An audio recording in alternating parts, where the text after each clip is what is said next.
हाय viewers, मैं नीलाक्षी एक बार फिर से आपके अपने चैनल लंच एंड ब्रंच में आपका स्वागत करती हूँ। जैसा कि ये होली वीक ही चल रहा है तो और होली की मोस्ट डिमांडेड रेसिपी में से एक रेसिपी है गुजिया की रेसिपी, जैसे कि मैं बिहार की हूँ तो मेरे बिहार में इसे पेड़ेकिया, पुरुकिया और भी स्टेट में अलग अलग नामों से जाना जाता है। तो आज मैं आपको खोवा की पुरुकिया बनाना सिखाऊंगी और दो तरीके से सिखाऊंगी, एक रस वाली और एक सूखी। तो चलिए अब देर नहीं करते हैं क्योंकि टाइम तो इसमें बहुत लगेगा बनाने में, तो जल्दी से बनाते हैं। अब गुजिया बनाने के लिए जो आटा हम लगाएंगे वो मैदे से लगाएंगे। तो ये एक कटोरी मैंने मैदा लिया है, ये छाना हुआ मैदा है। तो इस तरीके से एक कटोरी मैंने मैदा ले लिया है। अब इसी कटोरी के मेजरमेंट से ही हम घी भी ले लेंगे। एक कटोरी है तो पूरी भर कटोरी घी नहीं लेंगे, एक कटोरी से थोड़ी कम। देखिए मैं आपको दिखाती हूँ। मोयन हम घी से ही लगाएंगे, इससे हमारे गुजिया में बहुत अच्छा टेस्ट आता है। मैंने एक कटोरी लिया था तो इतना हाफ कटोरी मैंने मोयन लिया है। देख लेंगे, अगर बहुत ज़्यादा लगेगा तो कम भी कर देंगे। तो थोड़ा मुझे ज़्यादा लग रहा है इसलिए मैं इसे थोड़ा कम कर दे रही हूँ, इतना मैंने बचा लिया है। तो इसे अच्छी तरीके से मिला लूंगी। देखिए इस तरीके से मैंने इसे अच्छी तरीके से मिला लिया है। आप चाहे तो इसमें घी की जगह पर आप रिफाइन भी यूज कर सकते हैं, पर मैंने अब तक यही देखा है कि इस तरीके के या ठेकुआ बनाने में जब भी घी से मोयन लगाया जाता है तो उसका टेस्ट बहुत ही अच्छा आता है। और आपका मोयन जो है परफेक्ट लगा है उसके लिए भी आपको मैं बताती हूँ कि आपको क्या करना है। तो देखिए इसे एक साथ कर लेना बहुत ही अच्छी तरीके से, पूरा मसल कर इसे चारों तरफ स्प्रेड करके घी को अच्छी तरीके से मैदा में फैला लेना है। और अच्छी तरीके से मैदा जो है इसको अपने अंदर सोख ले, इतना हमें इसको रफली इस तरीके से करके कर लेना है। और हाँ, परफेक्शन की बात जब आई तो मैं कर रही हूँ, बचपन से मैंने ऐसे ही देखा है कि ऐसे लोई बनाकर इसे गोल लड्डू टाइप का बनाकर देखते थे कि ये अगर पूरी मुट्ठी में बंध रही है तो इसका मतलब कि आपने मोयन जो है परफेक्ट तरीके से डाला है और ये परफेक्ट तरीके से मैदा ने इसको सोख लिया है। और ये ऐसे बन तो गई, लेकिन जब आप इसे तोड़ेंगे तो ये फिर से उसी शेप में आ जाएगी। ये है इसकी परफेक्शन। तो अब ये हमारा जो है मोयन बिल्कुल अच्छी तरीके से सेट हो गया है। अब इसे मैं थोड़ा थोड़ा पानी डालकर गूंथ लेती हूँ। अब इसमें बहुत ज्यादा पानी एक साथ नहीं डालेंगे, बहुत थोड़ा थोड़ा पानी डालेंगे। इसे बहुत गीला नहीं सानना है, बिल्कुल पूरी के जैसे ही सानना है। जैसे हम पूरी का आटा लगाते हैं ना, बिल्कुल उसी टाइप से थोड़ा थोड़ा पानी देकर इसको सान लेना है। अब ये हमारा डो जो है बिल्कुल अच्छी तरीके से रेडी हो चुका है। तो इसे हम एक गीले कपड़े से ढक कर रख देंगे ताकि जब तक हम और प्रोसेस करें तब तक ये सूखे ना, ऊपर से पपड़ी ना पड़े इसमें। ऐसे तो पपड़ी का कोई चांस ही नहीं है, इतनी अच्छी तरीके से इसमें मोयन पड़ा है, लेकिन फिर भी इसको ऐसे ढक देते हैं और साइड में रख देते हैं। और दूसरा प्रोसेस जो है वो करना स्टार्ट कर। जैसा कि मैंने आपसे शुरू में ही कहा था कि मैं दो तरीके से गुजिया बनाना सिखा रही हूँ आपको। तो एक रस वाली और एक बिना रस वाली छानूंगी तो मैं एक ही तरह से दोनों को, लेकिन एक को रस पे डाल दूंगी और एक को सूखा रखूंगी। तो मैंने यहाँ एक कटोरी चीनी लिया है। जब तक ये हमारी चाशनी बनेगी तब तक हम मावा या जो भी चीज़ है उसको भून लेंगे। तो इसको मैंने इतना डाला है और पानी भी उतनी ही डालेंगे, एक कटोरी पानी भी डालेंगे। बहुत गाढ़ी चाशनी हमें नहीं चाहिए, बल्कि एक ताड़ वाली ही चाशनी चाहिए, बहुत गाढ़ी नहीं। जैसी जलेबी और रसगुल्ले में रहती है ना, बस वैसे ही चाशनी चाहिए ताकि इसमें पुरुकिया जो है अच्छी तरीके से डिप हो जाए। अब मैं गैस का फ्लेम ऑन कर देती हूँ और इसे तब तक पकाऊंगी जब तक ये एक तार की चाशनी हो जाए। अब ये हमारा जो रस है बनकर तैयार हो गया है, एक तार की चाशनी। और इस टाइम पर हम इसमें 4 इलायची को इस तरीके से पाउडर कर लेंगे, उसके बाद इसमें डाल देंगे। इलायची का फ्लेवर इसमें बहुत अच्छा लगता है। आप चाहे तो कोई और भी फ्लेवर ऐड कर सकते हैं, जैसे रोज एसेंस, केवड़ा एसेंस, लेकिन मैं कोई और फ्लेवर नहीं ऐड करूँगी, सिर्फ इलायची ही ऐड करूँगी। अब यहाँ मैंने गैस का फ्लेम ऑन कर दिया है और ये 5 चम्मच है इसमें नारियल का बुरादा है। ये मार्केट से मैंने ली है। आप चाहे तो गोला को जो है ना कस सकते हैं घर में। तो ये इसको हल्का रोस्ट करेंगे, बहुत ज़्यादा नहीं भूनता है इनको, मतलब सिर्फ इस तरीके से हल्का लाल कर देना है। देखिए, क्योंकि हल्का भूनने पर ये बहुत ही अच्छी खुशबू देने लगती है। ये देखिए मैंने नारियल को इस तरीके से भून लिया है, ये बहुत लाल नहीं किया, हल्का लाल किया है। और उसी कढ़ाई में अब हम ये एक कटोरी मावा है, इसे मैं भूनूंगी इसी कढ़ाई में ही, बिना घी के या कोई भी ऑयल डाले हुए।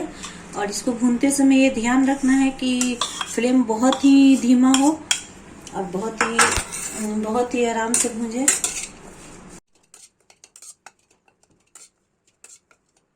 बहुत सावधानी से भूनना है इसे। फ्लेम एकदम लो ही रखना है, ये बहुत जल्दी कढ़ाई में सट जाती है, तो बहुत ही सावधानी से इसे भूनना है। और इसे तब तक भूनना है जब तक कि ये बिल्कुल एक जैसी नहीं हो जाए। अभी तो ये बिखरी हुई है, जब बिल्कुल एक साथ समटा जाएगी तब तक हमें इसे भूनना है।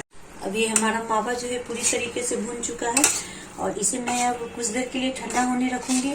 और आपको तब तक भूनना है जब तक ये बिल्कुल इस तरीके से ना हो जाए, इसमें का एक अपना ऑयल जो है निकलने लगे और थोड़ी खुशबू जो है सोंधी सोंधी खुशबू आने लगे इसमें से। तो ये परफेक्ट रूप से हो गई है और इसे अब मैं ठंडा कर लूंगी। इसके बाद और भी जो जो सामान लगेंगे वो सब मैं इसमें मिला लूंगी। ये देखिए, अब ये मावा है, इसमें मैं कुछ सूखे नट्स मिला दूंगी। ये पिस्ता है, तो इनको मैंने चकले पर रख के थोड़ा सा महीन कर लिया है। इसको मिक्सी में नहीं पीसेंगे क्योंकि मिक्सी में बहुत पाउडर फॉर्म में हो जाएगी, तो फिर पता नहीं चलेगा कि ये हमने कुछ ड्राई फ्रूट्स डाले हैं या नहीं। तो ये काजू को भी मैंने इसी तरीके से चकले पर रख के हल्का दरदरा कर लिया था, तो इन सबको मैं इसमें मिला लूंगी। आप अपने खोवा की क्वांटिटी के हिसाब से ही ये सब मिलाइएगा, देख लीजिएगा कि आपको कितना जरूरत है। और ये किशमिश को मैंने दो दो पीस में कट कर लिया है, तो इसको भी इस तरीके से मैं इसमें मिला दे रही हूँ। ये पिस्ता है, इसको भी मैंने इस तरीके से मिला दिया है। ये बादाम है, इसको भी मैंने दरदरा पाउडर किया था, इसको भी इस तरीके से इसमें मिला लूँ। अभी नारियल का पाउडर है, इसे भी हम अंदाज से देख लेंगे कि कितना इसमें पड़ेगा। तो इसको हमने रोस्ट किया था, तो इसे भी हम 2 या 4 चम्मच जितना भी लगेगा उतना हम डाल देंगे इसमें। और एंड में हम ये पिसी हुई चीनी डालेंगे। मैं इसमें पिसी हुई चीनी ही डाल रही हूँ। ये मैंने 4 चम्मच के लगभग चीनी डाली है और इसे अच्छे से मिला लूंगी।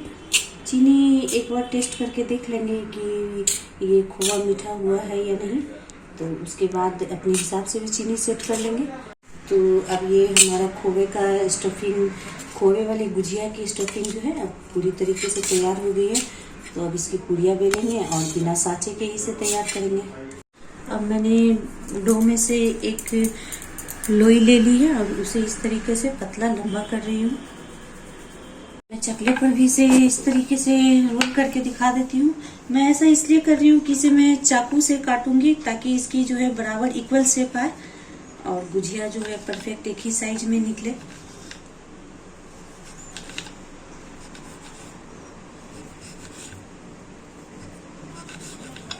इस तरीके से सबको गोल कर लेंगे। ऐसे करने से सारी गुजिया जो है एक ही शेप में निकलती है, एक ही शेप एंड साइज की निकलती हैं। इस तरीके से करके मैंने बहुत सारे लोइयों के गोल गोल आकार में इस तरीके से लड्डू बना लिए हैं। अब मैं इनको बेल कर आपको दिखाती हूँ।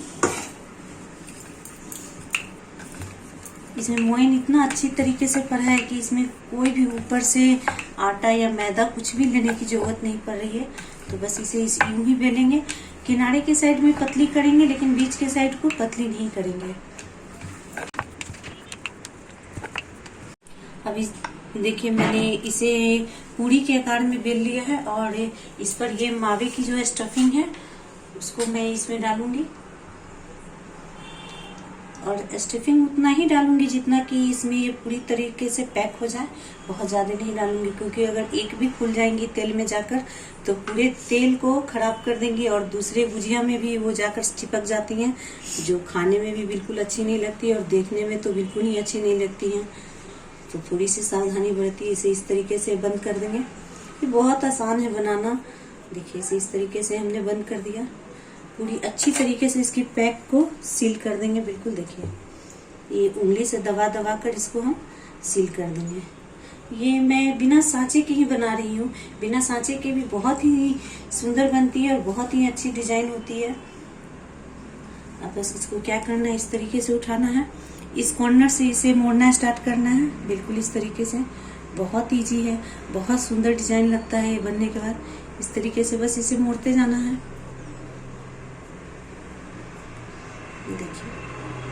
देखिए बन गई है। इस तरीके से मैं और भी बना लेती हूँ। इसके लिए एक और डिजाइन में बता रही हूँ। इस तरीके से कोई फोक ले लें आप और उसे इस तरीके से चारों तरफ इस तरीके से दाग देते चली जाइए, तो इसमें बिल्कुल मशीन वाला डिजाइन दिखने लगता है। ये तेल में जाने के बाद और भी उभर कर आ जाएगा ये डिजाइन। तो मैं आपको उठाकर दिखाती हूँ। देखिए इस तरीके से, देखिए उतने आटे में मैंने इतना सारा गुजिया बनाकर तैयार कर लिया है। अभी और ये आटा बचा हुआ है और मसाला भी बचा हुआ है इसका, तो मैं बाद में इसे भी बना लूंगी और अभी तब तक आपको इसे छान कर दिखाती हूँ। तो इसे गैस का फ्लेम हम बिल्कुल मीडियम रखेंगे और इस तरीके से एक एक गुजिया को इसमें डालते जाएंगे। बहुत तेज फ्लेम नहीं रखेंगे क्योंकि बहुत तेज रखने से ना ये बहुत जल्दी ऊपर से लाल हो जाएगी और अंदर से जो है ना थोड़ी कच्ची ही रह जाएगी, इसलिए बहुत ही पेशेंस की जरूरत है। तो थोड़ा धीरज धरिए, उसके बाद इसे आराम आराम से छानते जाइए। अब ये गुजिया जो है बहुत ही प्यारा कलर आ गया है इसमें, बिल्कुल हल्के लाल हो चुके हैं और बहुत ही अच्छे लग रहे हैं। तो इस टाइम पर हम कुछ को निकाल कर जो मैंने चाशनी बनाई थी उसमें डाल दूंगी और कुछ को सूखे ही रखूंगी। तो देखिए मैं आपको एक एक पीस डाल कर यहाँ दिखा रही हूँ। ये इतने फूल कर ऊपर आ गए हैं कि और इसको इस तरीके से इसमें डिप कर दूंगी। बहुत ज़्यादा देर इसमें नहीं छोड़ेंगे हम, 5 से 7 मिनट तक ही इसमें छोड़ेंगे, उसके बाद फिर इसे निकाल लेंगे। तो मैं बारी बारी से करके 5-6 गुजिया को इसमें डाल। ये देखिए हमारे रस वाले गुजिया जो है बनकर बिल्कुल तैयार हो गए हैं। तो इनको हम इस चाशनी में से निकाल कर एक इस तरीके के स्ट्रेनर में रख लेंगे ताकि इसका रस जो है निकल जाए और ये थोड़ा सूखा भी रहे और अंदर में इसका रस जो है वो अंदर तक पहुंच चुका है, तो दोनों ही टेस्ट लगेंगे। इसलिए भी मैं इसे निकाल देती हूँ, एक्स्ट्रा रस इसका निकाल लेती हूँ। ये देखिए हमारे दोनों ही तरह के गुजिया बनकर तैयार है। ये मावा से बिल्कुल भरी हुई है, बहुत ही टेस्टी लगती हैं खाने में। एक बार आप जरूर बनाइएगा। और ये है सूखी वाली और ये रस वाली। तो सूखी वाली पर तो मैं कोई भी डेकोरेशन नहीं करूंगी, पर रस वाली को तो ऐसे नहीं छोड़ूंगी, इस पर तो मैं डेकोरेशन जरूर ही करूंगी क्योंकि इतनी मेहनत से मैंने जो इसे बनाया है तो थोड़ी सजावट तो बनती है इसकी। इस तरीके से इस पर पिस्ते की एक गार्निशिंग कर देंगे जो देखने में बहुत ही खूबसूरत लगती है और आपके गेस्ट जो भी आएंगे वो बहुत ही आपकी तारीफ कर ही जाएंगे कि आपने उन्हें कोई बहुत ही अच्छी डिश खिलाई है। तो देखिए इस तरीके से मैंने इसकी गार्निशिंग कर दी है। और अगर आपको मेरा ये वीडियो अच्छा लगा तो मेरे वीडियो को लाइक करें और मेरे चैनल को सब्सक्राइब करें। मिलते हैं नेक्स्ट वीडियो में।